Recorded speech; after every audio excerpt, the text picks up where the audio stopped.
Hi అండి, welcome back to our channel. ఈరోజు అయితే పిల్లలు కంపల్సరీ ఈరోజు ఎగ్ బిర్యానీ చేయాల్సిందే అన్నారు. అందుకని నేను ఎగ్ బిర్యానీ చేస్తాను, చూద్దాం.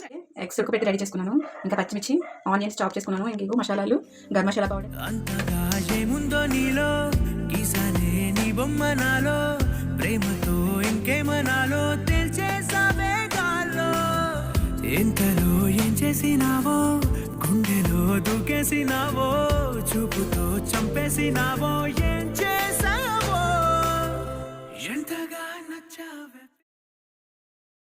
నేనైతే ఇక్కడ మాకైతే ఒక 2 గ్లాస్ సరిపోతాయి. 2 గ్లాస్ వరకు రైస్ తీసుకున్నాను. గ్లాసులు రైస్ తీసుకున్నాను కదా, నేను ఇక్కడ 4 గ్లాసులు వాటర్ వేసుకుంటున్నాను అండి. ఎంతగా నచ్చావే పిల్ల. మీరే విధంగా చేస్తారో కామెంట్ చేసి చెప్పండి.